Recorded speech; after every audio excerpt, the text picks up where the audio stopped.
Kaya pag nakausap ka, di nakakasawa ang iyong pagsalita.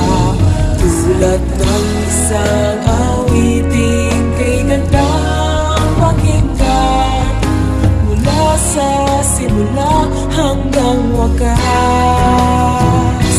Sadyang ganyan ang damdamin ko sa'yo.